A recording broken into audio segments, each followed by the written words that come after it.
Je suis né à Saint-Étienne, au pied du col de la République. Ce n'est pas de ma faute, je ne l'ai pas fait exprès. Plus grave encore, j'y suis né à une époque où la ville était la Mecque du vélo. On y soudait les plus beaux cadres, on y chromait les fourches, on y fabriquait des accessoires qui tenaient la dragée haute à l'italien campagnolo. Les cyclistes de toute religion venaient s'y servir.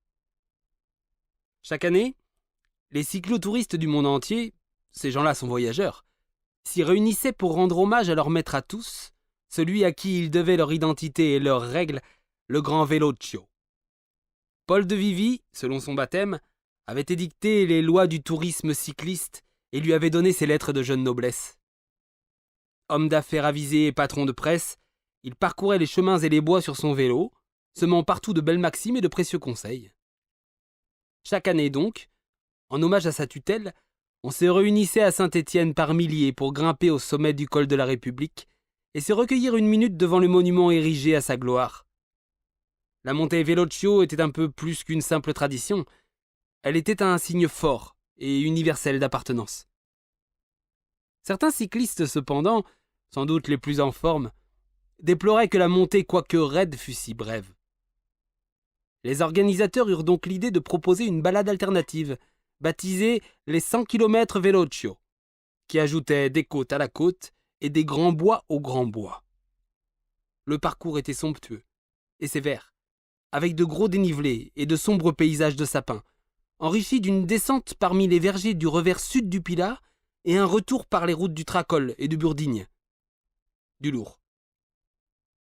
Mon père, derrière qui je commençais à rouler à la petite vitesse depuis quelques mois, avait décidé que cette occasion serait celle de ma première grosse sortie. J'avais 10 ans, et la dose était peut-être un peu forte. Mais il avait tout prévu pour m'assister, et même me rapatrier en cas de détresse. Un ami se tenait près de la 403 pour se précipiter au moindre signal de fumée. La sacoche de mon père était bourrée de victuailles et de blousons, ses bidons étaient pleins de sirop, et le monde entier était sommé d'être patient, car nous pouvions avoir besoin de beaucoup de temps pour boucler ce parcours. Nous étions déterminés à le prendre, pour pouvoir aller jusqu'au bout et faire soigneusement tamponner dans les mairies des villages traversés la petite feuille de route qu'on m'avait remise et que je serrais dans la poche de mon maillot. Tout était donc prévu. Sauf ce qui arriva. Nous fîmes une belle montée du col de la République au milieu des hordes.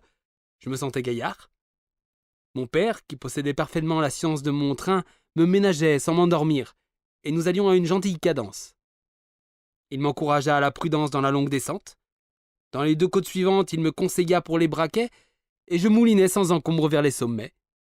Il n'eut même pas à me mettre la main dans le dos, ce que j'aurais refusé à ce moment-là, tant je me sentais investi de la responsabilité de me hisser par mes propres moyens jusqu'au grand bois. La surprise du jour survint dans la côte de Burdigne. Au sortir d'un virage, je doublais mon père, qui était presque à l'arrêt.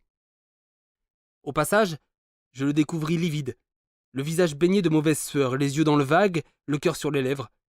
Il vomit dans le fossé. Son visage tourna au verdâtre et il dut s'asseoir sur le talus. Il ferma un moment les yeux, les mains serrées sur le ventre.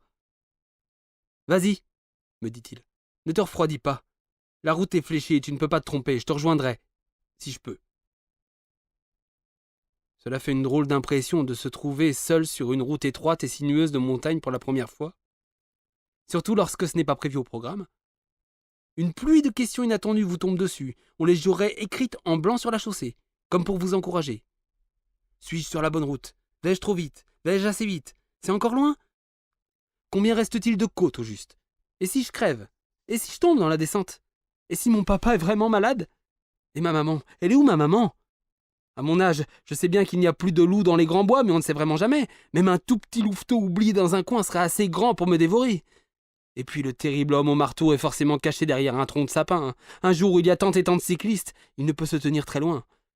Il me semble même entendre claquer la mâchoire de la sorcière aux dents vertes. Les arbres sont devenus bien grands et bien sombres d'un coup. La côte est bien longue et bien pentue. Et puis il n'y a vraiment personne sur cette route. Est-ce qu'il ne fait pas un peu froid soudain? Un premier cycliste me rejoint. « Ah bah dis donc, 3 pommes, tu fais ça tout seul?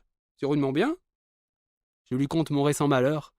Il m'encourage. « C'est bon, relâche pas ton effort. Va à ton train et n'oublie pas ce qu'a dit Veloccio. Pour éviter le coup de pompe, il faut manger avant d'avoir faim. Tiens.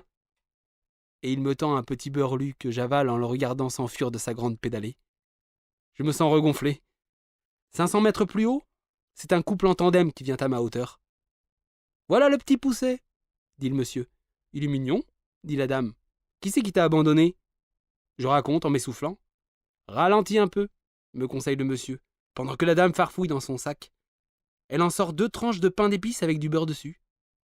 Tiens, me dit-elle, à vélo, il faut manger avant d'avoir faim. Et je mange le pain d'épices en suivant des yeux leur pédalée double. J'aime bien le pain d'épices avec du beurre salé dessus. Surtout depuis que je sais que la nouvelle étoile du cyclisme mondial, le jeune Anctil, en fait ses délices. Mais juste après le petit beurre, je trouve qu'il a tendance à se mettre en boule pâteuse dans ma bouche et à me pomper l'air. J'ai soif. Un peu plus loin, c'est un fringant qui me rejoint. Je l'entends fondre sur moi dans un sifflement de boyau qui me laisse deviner sa grande vitesse. Il freine.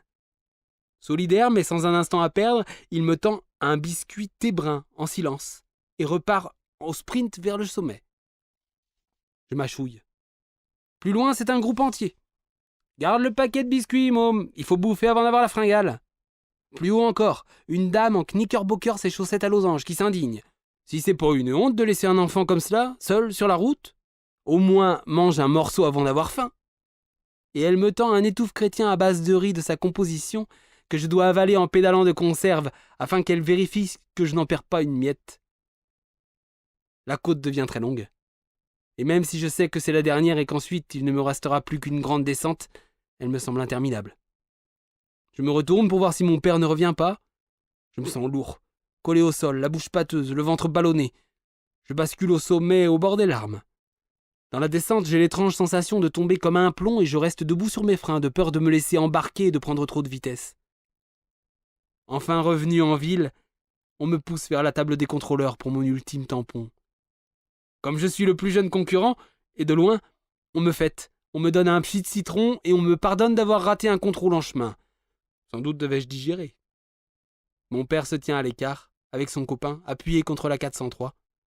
Il a repris quelques couleurs, mais pas le vélo. Il me serre dans ses bras. Il me dit qu'il est désolé, mais qu'il est fier de moi.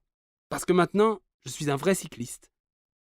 Il dresse pour son copain mon tableau d'honneur. J'ai fait mes premiers 100 km, dont 60 dans la haute solitude de la montagne. J'ai su trouver mon rythme sur tous les terrains. J'ai vaincu la peur, je ne me suis pas cassé la figure dans les descentes, je me suis fait tamponner, et en prime, j'ai fait un bon temps. Je peux être fier de moi. Je me montre très heureux de ce tableau.